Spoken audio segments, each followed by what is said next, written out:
Olá, turma. Vamos iniciar nossa videoaula hoje falando sobre propriedades coligativas.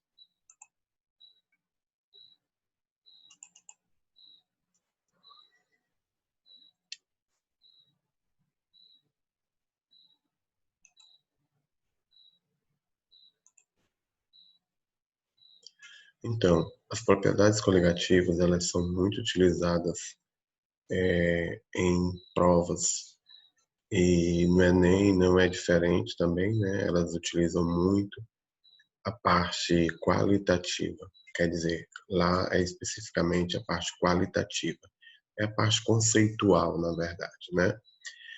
Então, para nós entendermos um pouco de propriedades coligativas, é interessante nós fazermos um resumo sobre alguns conceitos, né, que são importantes. Entre eles, estados físicos da matéria, o sólido, líquido e gasoso. A agitação dessas partículas, né, através da energia cinética. Então, a gente observa aqui no estado sólido, né, deixa eu só mostrar aqui para vocês, a gente observa que nós temos um estado onde as partículas estão com poucos movimentos, né, estão próximas uma à outra, consequentemente uma energia cinética baixa, tá? Já no estado gasoso, o que a gente observa? Essa movimentação maior, certo? Então, nós temos aqui o estado líquido já o meio termo, né?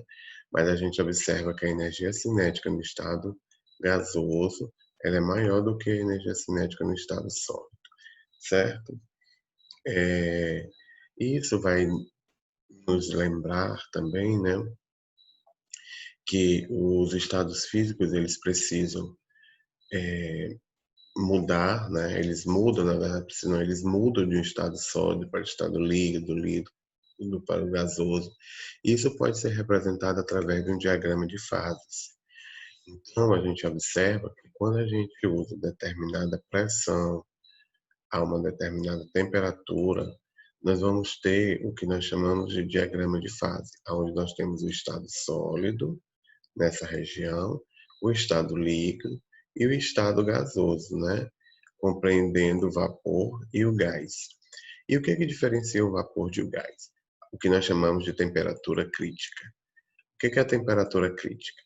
É a temperatura onde, acima dela, nós estaremos no estado gás e abaixo dela nós vamos estar no estado de vapor, tá? Então, temperatura crítica é aquela acima da qual a substância só pode existir na forma de gás, certo? Nós temos um outro ponto aqui que nós chamamos de ponto triplo, né? Que é o ponto onde coexiste a fase sólida, líquida e gasosa, certo? E vale lembrar também, né, que uma mudança do estado sólido para o estado líquido, certo? Ela pode acontecer, ó, tanto daqui para cá como daqui para cá, gerando este outro gráfico aqui. Então, quando nós temos uma substância que está no estado sólido para o estado líquido, nós temos a fusão, né? Quando nós temos o líquido indo para o sólido, nós temos a solidificação. Tudo bem? Já a mudança do estado líquido para o estado gasoso, ela vai ser chamada de vaporização, certo? E de condensação, quando é do gasoso para o líquido. Na fase sólida para o estado gasoso, nós temos o que nós chamamos de sublimação e a volta de ressublimação. Então, quando nós olhamos, né, um gráfico onde nós temos a pressão pela temperatura, né, é bom a gente frisar isso daqui, nesse diagrama de fase, nós temos esse esqueminha aqui que a gente tem que lembrar, estado sólido, líquido e gasoso, certo? Outra coisa também que é muito importante nós lembrarmos são as forças intermoleculares que acontecem entre as partículas. Por exemplo, o estado sólido, nós vimos que as partículas estão muito próximas uma à outra, né? No estado líquido, elas estão no meio intermediário, e no estado gasoso, elas estão mais afastadas uma das outras. Isso vai influenciar também nas temperaturas de fusão e ebulição, certo? Então, existem as forças que nós chamamos de forças intermoleculares, que eu vou já falar para vocês, né? A dipolo induzido, dipolo e as pontes de hidrogênios. Quanto maior for essa força intermolecular, maior serão esses pontos de fusão e ebulição. Outra coisa também que altera esses pontos é o tamanho da molécula. Quanto maior for a molécula, maior será a superfície de contato e isso vai propiciar a uma maior temperatura de fusão e de ebulição também. A gente pode observar aqui, ó, né, quando nós temos moléculas aonde eles são compostos iguais, por exemplo, imagine que aqui seja hidrogênio, né, H ligado a um outro hidrogênio, certo? E ele vai fazer uma outra ligação com esse outro hidrogênio aqui, tá bom? Então, quando eles se ligarem, as forças de ligações entre esses hidrogênios, eles terão que ser induzidos. Por quê? Porque elas não têm proximidade, são cargas iguais, né? Então elas não têm proximidade. Isso acontece quando? Quando as substâncias são iguais. Já aqui, por exemplo, imagine que eu tenha o HCl, certo? Cl. Aqui é a mesma coisa, ó, o HCl, tá? Então, na hora de ligar, olha quem é que vai ligar, ó, certo? O HCl, veja. Então, aqui há uma diferença de polaridade. Então, a substância, quando é polar, ela tem uma força de polo, quer dizer, dois polos, né? E nós temos também uma outra ligação que acontece, por exemplo, quando o hidrogênio está ligado a um elemento diferente, mais eletronegativo que ele, como os elementos FO, flúor, oxigênio e nitrogênio, que tem uma alta eletronegatividade.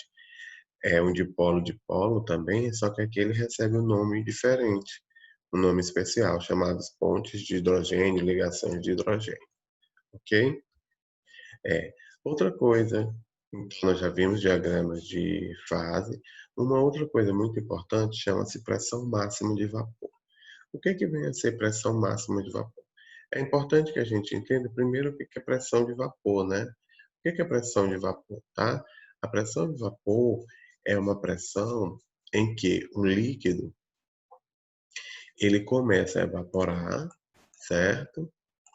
E aí nós temos uma quantidade de líquido evaporando. Por exemplo, nós temos aqui, ó, uma partícula que está aqui no líquido, na parte interna, e ele vai, né, sair para a parte externa. Só que o que que acontece? Isso acontece normalmente através de uma pressão que nós chamamos de pressão de vapor, que é quando o líquido tenta de toda forma escapar, certo? Ele escapa devido a ele estar nessa superfície de contato, certo? É como se fosse uma camada de cebolas, cada camadazinha dessa da superfície.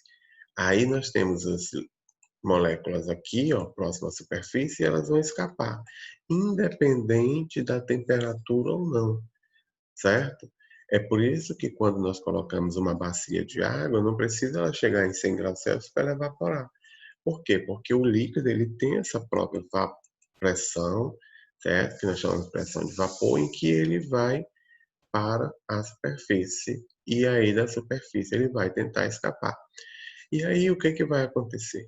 Chega um momento em que eu tenho um ambiente fechado, por exemplo, aonde para uma partícula ela partir para uma parte, né, fora do líquido, ela precisa, né, chegar a um ponto que essa que está aqui, ela não consegue mais se desprender, porque eu já tenho um número máximo aqui.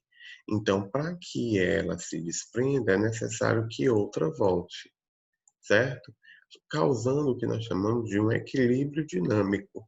Esse equilíbrio dinâmico é que vai nos levar ao que nós chamamos de pressão máxima de vapor, certo? Que é quando nós temos uma partícula indo para a parte exterior e a da parte exterior voltando para a parte interior, certo? Eu vou passar um pouquinho o slide e nós voltamos para compreender essa outra parte aqui, tá? Então, vejamos o seguinte, ó. Então, o que é a pressão máxima de vapor? É a pressão exercida pelos vapores quando estes estão em equilíbrio dinâmico com o líquido, né? Então, o líquido começa a evaporar, tá? Aí, neste momento, a velocidade de evaporação ela é maior que a velocidade de condensação, quer dizer, ele está indo mais evaporando do que ele está voltando, né? Passando para o estado líquido, certo? Só que chega um momento em que há um equilíbrio, que para que uma suba, né, a outra precisa descer, tá? Então, neste momento, quando não tem mais, quando atingiu o equilíbrio dinâmico, nós chamamos de pressão máxima de vapor, tá? Então, resumindo, na verdade, a pressão máxima de vapor, ela depende da temperatura. No momento que eu aumento a temperatura, eu também aumento essa pressão máxima de vapor, certo?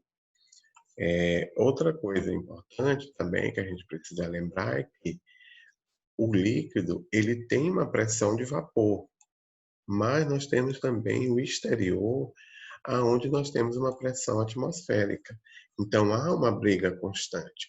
E para que uma molécula ela consiga escapar, é necessário, tá, que a pressão interna, a pressão máxima de vapor, ela seja maior do que a pressão do atmosférica. Ou igual, né? Se ela já for igual, ela já consegue escapar.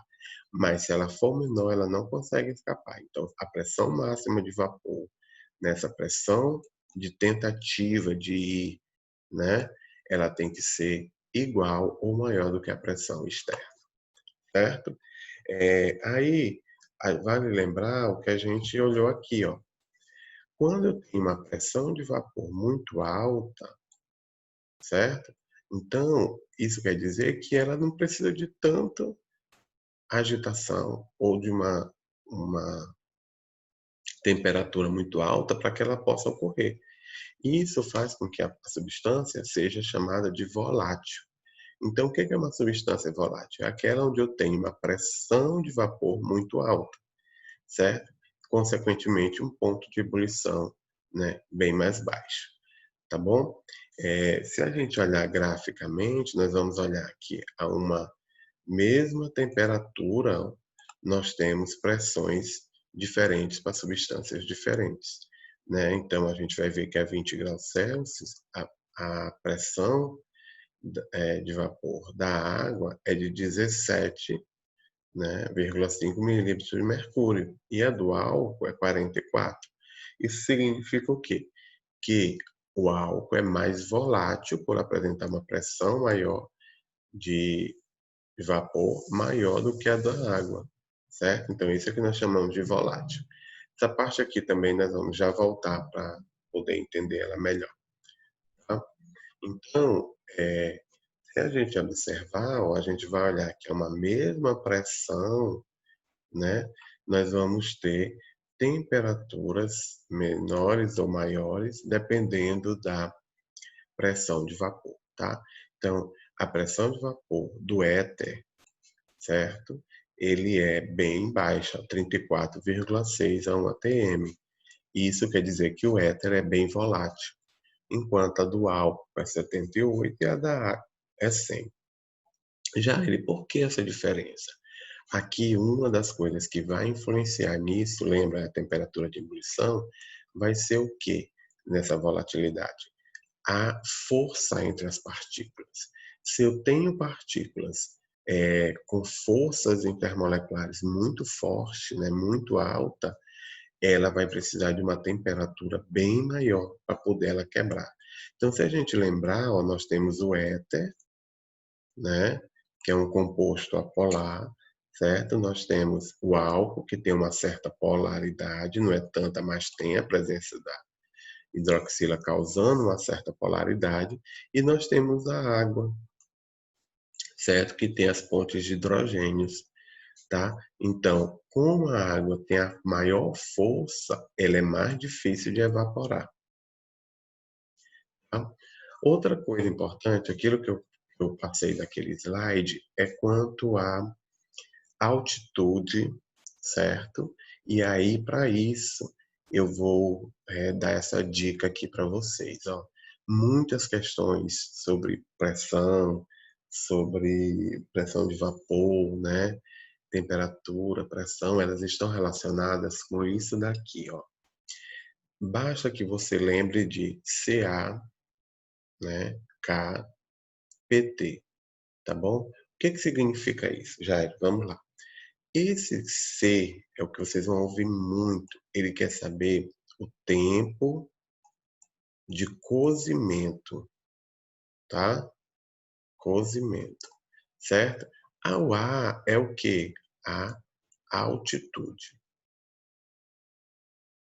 certo? P de pressão e T de temperatura. Então vejamos o seguinte, ó. No momento que eu aumentar a minha altitude, o que que vai acontecer com o meu tempo de cozimento? Ele também vai aumentar, certo? Por quê? Porque a minha pressão e a minha temperatura diminuíram, tá? Então, no momento que eu vou aumentando minha altitude, eu vou aumentando o meu tempo de cozimento. Então, se eu tenho, ó, a nível do mar, e eu tenho por exemplo, lá no Monte Everest, quem vai demorar a cozinhar mais, né? Vai ter um tempo maior de cozimento aquele que tiver maior altitude, certo? Por quê? Porque nós vamos ter aí uma diminuição da pressão, tá? Por causa também da disponibilidade de gás, né? Aqui a quantidade de gás, chamado gás rarefeito, né? Ele já é bem menor, consequentemente as partículas vão se agitar muito menos e, consequentemente, a gente vai ter um tempo de cozimento maior. Jairo, eu posso também alterar isso daqui, quer dizer, se eu aumentar a minha pressão, se eu aumentar a minha temperatura, o que que vai acontecer com o tempo de cozimento? Ele vai diminuir. É o que acontece com as panelas de pressões. Eu aumentei a pressão, a temperatura vai aumentar também, né? Por exemplo, ó, se eu aumentar isso daqui, o que que vai acontecer com isso? Vai diminuir. Então, quanto maior a pressão, menor o tempo de cozimento. Então, se a gente observar, ó, aqui no ponto B, o tempo de cozimento, ela vai ser o quê? Maior, né? Desculpa, vai ser menor. Por quê? Porque a pressão que eu estou exercendo aqui, certo? Ela é maior, tá? Uma altitude baixa, uma altitude abaixo do nível do mar, certo? Isso vai fazer com que também diminua o meu tempo de cozimento. Por quê? Porque eu vou ter aí um aumento nessa pressão, certo? E nessa temperatura, tá? Então aqui a água vai ferver, né? Mais do que 100 graus Celsius, tá bom? Então isso é uma coisa muito utilizada no qualitativo, nas questões qualitativas, tá? Então, as propriedades coligativas. Quais são essas propriedades coligativas? Propriedades coligativas e o que que são, né? São as mudanças que ocorrem no líquido quando a eles são adicionados um solútil não volátil. Por exemplo, imagina que eu tenha água, um solvente, né? E eu coloco o sal de cozinha, certo? A água, normalmente, ela tem uma temperatura de ebulição. No momento que eu coloco o soluto, isso vai, e ele não seja volátil, né? Isso vai alterar, né, alguma dessas propriedades desse meu solvente. Então, nessa nova solução, eu terei propriedades diferentes. Quais são as propriedades coligativas? A temperatura é o que nós chamamos de ebulioscopia, a osmoscopia, a crioscopia e a tonoscopia, certo? E o que que elas estão fazendo, Jair? Qual é o grande questão aí, ó? A ebulioscopia, ela trata sobre a temperatura de ebulição, a mudança na temperatura de ebulição por adição desse soluto. Já a pressão osmótica também, ó. Então, a osmoscopia, ela vai tratar sobre a pressão osmótica, certo? Vai alterar a pressão osmótica no momento que eu coloco um soluto não é, é, solúvel, né? Um soluto não volátil, tá? E nós temos a crioscopia, que está relacionado com a temperatura de congelamento, e a tonoscopia, que está relacionado com a pressão de vapor, tá? Por que esse desenho aqui, se vocês olharem bem, né, a gente consegue entender. Então, nós temos 4 propriedades: TE, PO, TC, PV, tá? Se vocês observarem, né, ó, se eu botar aqui igual, tá? E eu fizer só isso daqui, ó, um tracinho aqui, e virar isso daqui, nós vamos lembrar da palavra o quê? Tempo. Então lembrem disso, ó, o tempo. O tempo, o que que acontece com o tempo? Tempo de temperatura de ebulição e de pressão osmótica. O que que acontece, né? Quando eu adiciono um soluto não volátil, essas duas propriedades elas vão aumentar, tá? Ó, seta para cima, né? Para cima. Então, tempo para cima, certo? O que que vai acontecer então? Então, quando eu adiciono um soluto não volátil a uma solução, a temperatura de ebulição dele vai subir. A pressão osmótica vai subir. E o que que vai acontecer com a crioscopia, a tonoscopia, tá? São as outras duas. Elas vão diminuir. Então, o que que acontece com a temperatura de congelamento quando se adiciona? Diminui. O que que acontece com a pressão de vapor quando eu adiciono? Ela diminui, tá bom? Então, não esqueçam disso. É muito simples.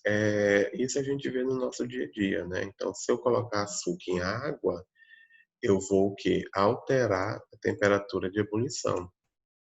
Tempo, temperatura de ebulição, o que que acontece? Vai aumentar. E se eu colocar sal, por exemplo, na neve, o que que vai acontecer com o ponto de fusão, né, da água? Ela vai diminuir. É a crioscopia, tá bom? Então, essa daí é a primeira etapa da, da aula. Vamos agora com uma segunda parte, que é a parte quantitativa, tá? Então, vejamos o que que nós vamos ver nessa parte quantitativa também, entendendo um pouquinho mais dessas propriedades periódicas, tá? Desculpa, propriedades coligativas. A gente usa muito esse termo e aí termina chamando também disso, mas é propriedades coligativas, tá? Propriedades periódicas é com o professor Taio. Então, vejamos aí os conceitos das diferentes propriedades, né? Então, nós temos aí a ebulioscopia, que é o aumento da temperatura de ebulição, certo? Vou voltar aqui, tá? Eu vou pegar aqui as opções do ponteiro, tá? Então, nós temos aí o aumento da temperatura de ebulição, a ebulioscopia, ó, TE, tá? Não esquecer isso, ó, TE, tá? Outra que está em cima, PO, do tempo, né? Tempo, certo? E o que que é esse PO, pressão osmótica? E o que que é ela? É a passagem do solvente de um ambiente menos concentrado para um mais concentrado. As outras duas propriedades são o que? A crioscopia, que é o abaixamento, ó, da temperatura de congelamento, e a tonoscopia, que é o quê? O abaixamento da pressão de vapor, tá bom? É a mesma coisa aqui para a gente poder fixar bem, é PO, temperatura de ebulição. Olha o que que vai acontecer com a temperatura de ebulição. Vai acontecer o quê? Aumentar. Com a pressão osmótica, aumentar. Já com a tonoscopia e com a crioscopia, elas vão diminuir, tá bom? Então é muito importante que a gente veja e lembre disso daí, tá? Outra coisa que a gente precisa também saber é que nas propriedades coligativas, quando eu adiciono um soluto, certo? Nós não dependemos da natureza desse soluto, nós dependemos da concentração dessas partículas, tá bom? Então você vai observar aí, ó, que quando eu aumento o número de partículas, ele vai aumentar a temperatura de ebulição, ele vai aumentar a pressão osmótica aqui, ó, e vai diminuir a temperatura de congelamento e a pressão de vapor, tá bom? Certo? Então, o efeito coligativo, ele é relacionado com a molaridade, certo? Só a concentração dele, e o que nós chamamos de fator de correção, quando o composto é iônico, tá? Nós vamos usar o fator de Van Hoff, ou Van Hoff, né? Eu gosto mais de usar o termo Van Hoff, tá? Então, nós temos aí o fator de correção, que nós vamos já já verificar como é que nós calculamos ele de uma maneira bem mais prática, tá? E aí nós temos os solutos, né? Essas substâncias que nós vamos adicionar, elas podem ser moleculares, quando a quantidade que foi dissolvida é o mesmo número de moléculas que a gente vai encontrar na solução. Então, se eu dissolver, por exemplo, 1 mol de glicose, eu vou ter 1 mol de glicose, tá? Então, esses solutos que temos substâncias moleculares, né? Nós vamos ter mais essas substâncias. Agora, quando as substâncias elas sofrem o que nós chamamos de ionização ou dissociação, quer dizer, a quebra, tá? E aí vale a gente lembrar, ó, que aí nós temos aqui ó, o X, Y, certo? Deixa eu mudar aqui a cor do ponteiro para vocês observarem essa diferença. Então, imagina aqui que eu tenho o A, né? E aqui seja um B, né? Então, essa daqui vai vir para cá para cima, essa daqui vai vir para cá para cima, tá? Então, imagina aqui que eu tenho ó, o fosfato de sódio, e aí nós temos sódio e fosfato, né? O fosfato, veja, como ele não está em parêntese, o parêntese colocado aqui ó, é 1, né? Já esse 4 aqui, esse 4 é só do oxigênio. E o fósforo? Ele não é do fósforo, então o parêntese todo aqui. Então esse 1 vai vir para cá para cima e esse 3 vai vir para cá para cima. Lembrando que numa fórmula, o primeiro é positivo e o segundo é negativo. O cátio e o ânion. A fórmula é sempre assim, tá? Então eu vou ter, ó, ele vai quebrar em Na+, e PO4 3-. Aí nós vamos observar que a proporção, ó, eu vou precisar de um fosfato, ó, um fosfato, certo? Para quantos de sódio? 3 de sódio, tá? É proporção. Então, uma molécula de fosfato de sódio me gerou 3 sódios e um fosfato, tá bom? Isso daqui vai me gerar quantas moléculas? Ó, 3 mais 1, 4, tá? Então, de uma molécula, eu gerei 3 moléculas, tá? Isso é o que nós chamamos de quê? Dessa formulazinha aqui, ó. Essa fórmula aqui. Mas vamos entender melhor aqui, ó, tá? Eu vou passar um pouquinho, é a mesma fórmula, e aí nós vamos entender aqui, ó. Imagina que um composto ele é 100% dissociado, né? Lembrar que ionização é diferente de dissociação. Ionização é quando eu formo um íon diferente. E dissociar é só quebrar, tá? Então, se eu pegar o NaCl, ó, eu vou quebrar aqui, ó, Na e Cl, lembrando que o sódio, né? Aqui é um, ó, então quando eles vão para cima, vai ficar um mais, certo? E um menos. Então, eu gerei o sódio e gerei o cloro, né? Íons, que é o íon sódio e o íon cloreto. Quantos? Aí a gente vem para a proporção, ó. Aqui eu tenho 1, então eu vou ter 1 sódio. Aqui eu tenho 1, então eu vou ter um íon cloreto. Então, quando eu dissocio 100% do cloreto de sódio, o que quer dizer isso? Que daqui a um tempo, esse cloreto de sódio ele não vai mais existir. Vai existir somente na solução o íon sódio e o íon cloreto. Se eu somar os íons formados, vai ter 1 mais 1, 2. Então, o fator de Van Hoff é quem? É essa quantidade dos íons formados. Tá bom? Que no caso aqui é 2. Vejamos esse outro exemplo, aqui com 100% dissociado.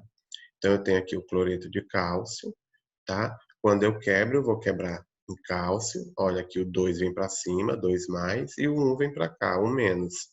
Proporção, 1 de cálcio. Para quantos de cloro? 2 de cloro, tá? Olha aqui o 2, ó. 2 daqui vai vir para cá, tá bom? Ah, Jairo, ele não subiu para cá? Sim, nós subimos. Aí depois que nós subimos, certo?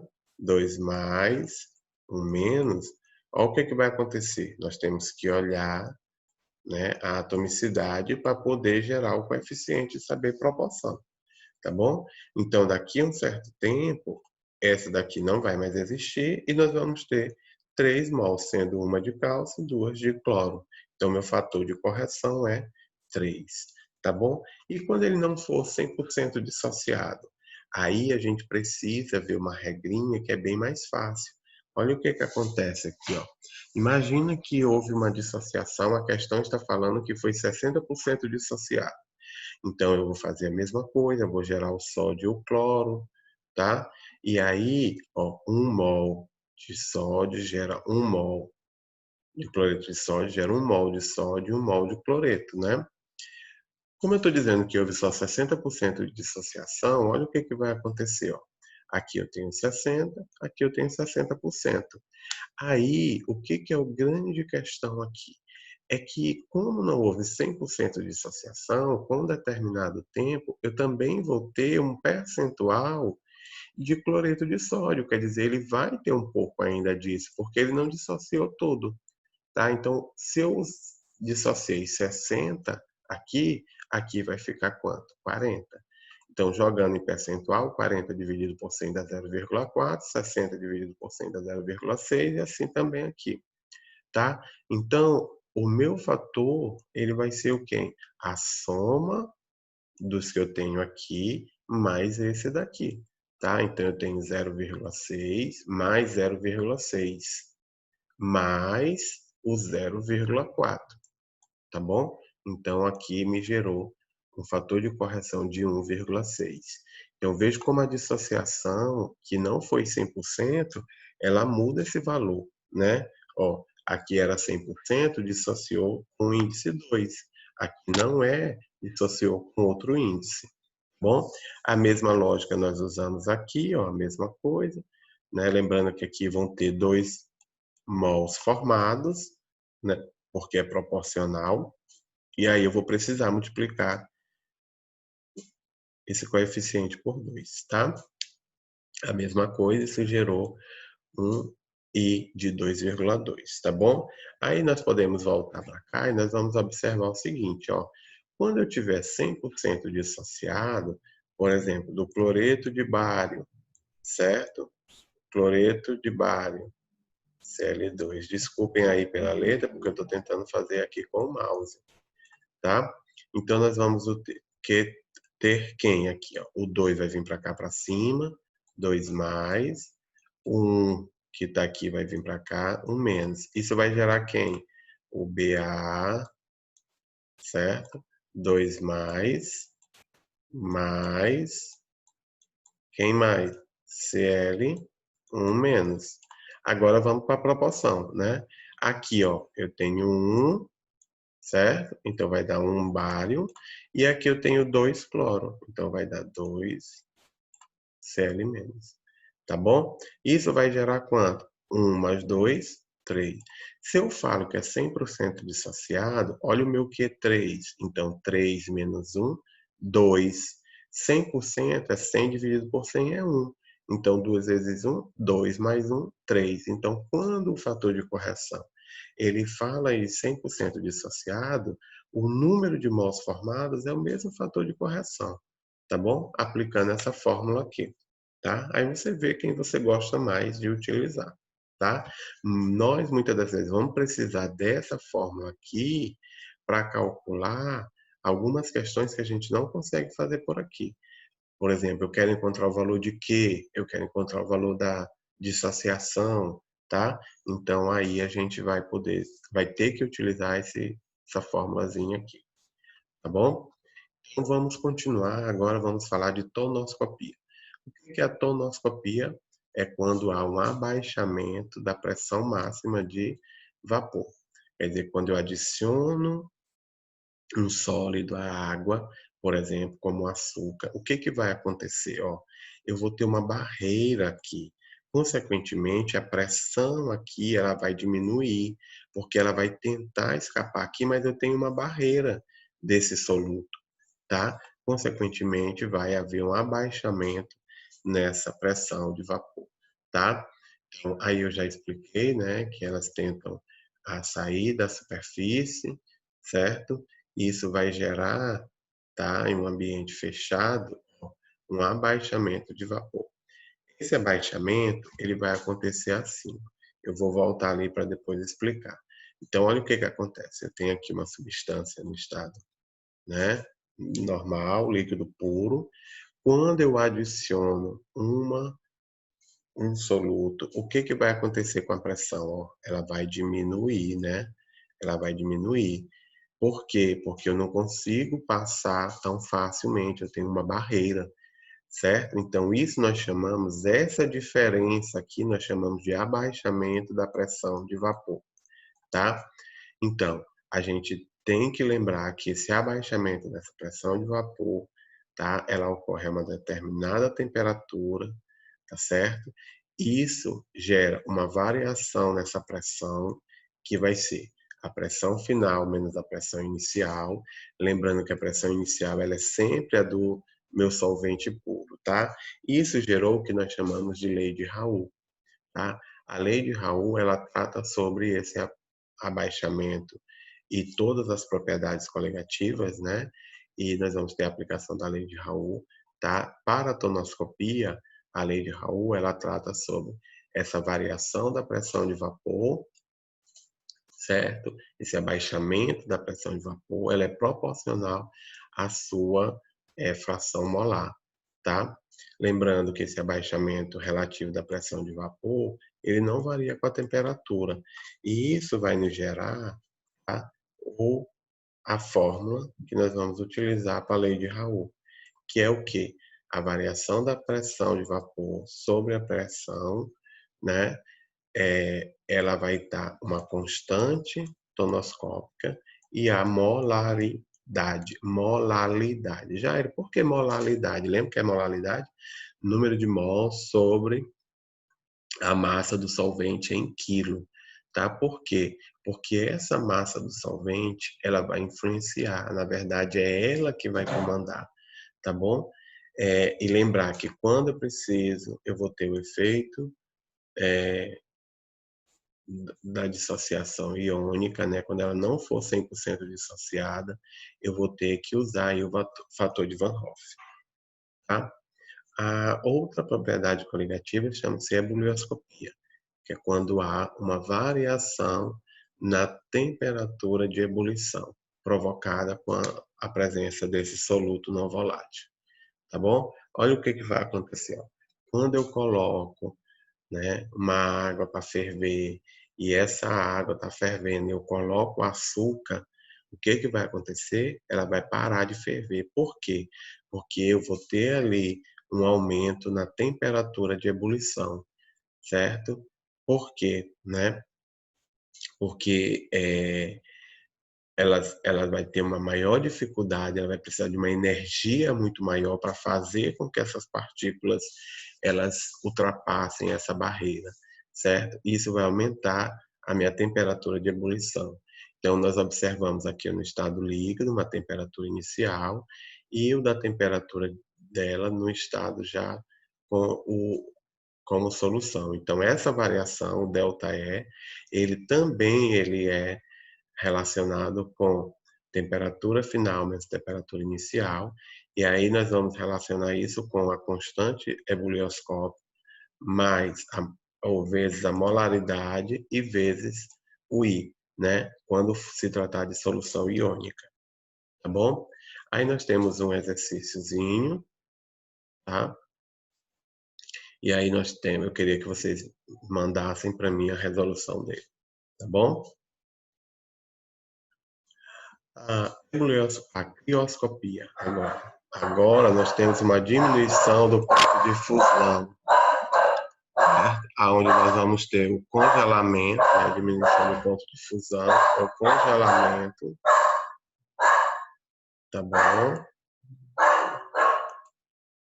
E aí nós vamos ter provocado pela presença desse soluto não volátil, tá? E aí nós vamos ter aí, tá? Esse abaixamento, né? Nesse ponto de fusão, tá bom? O que acontece aqui, ó? Nós vamos ver que há uma temperatura de congelamento de um determinado líquido. Quando eu adiciono uma substância não volátil, o que vai acontecer? Certo? A temperatura ela vai baixar, né?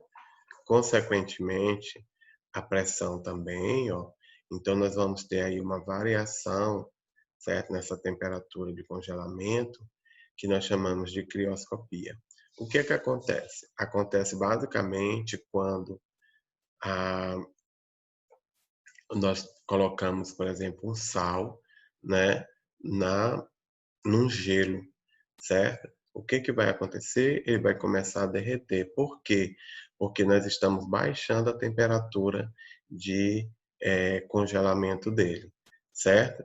Então, a gente observa, tá, que quando há essa adição de um soluto não volátil, nós vamos ter aí uma mudança nessa temperatura de congelamento.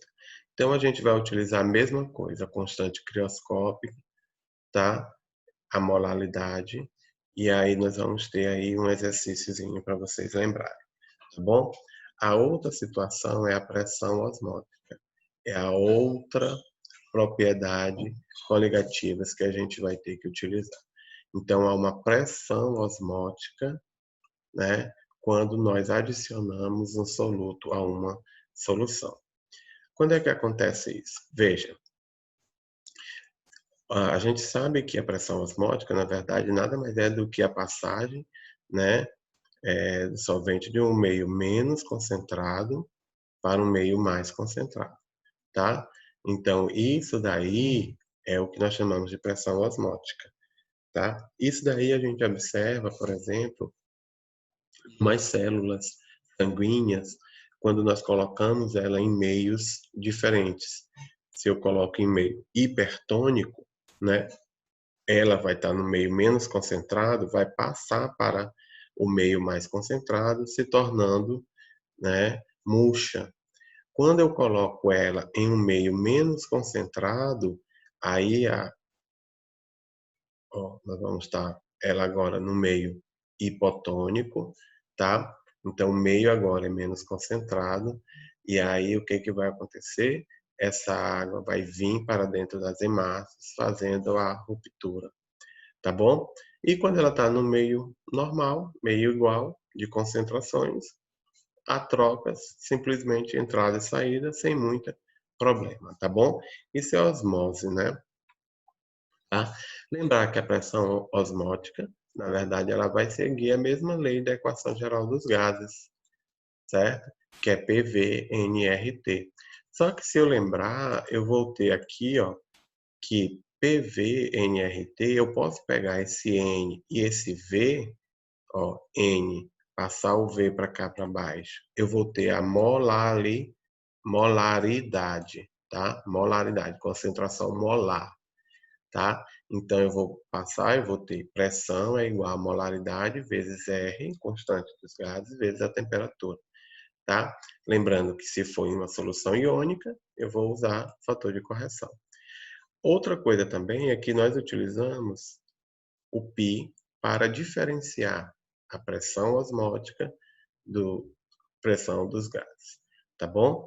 Lembrando que o R, aí eu tenho uma equação geral, né? Variação da pressão, diminuição da pressão de vapor, a diminuição da temperatura de congelamento, né? Aqui a tonoscopia, aqui já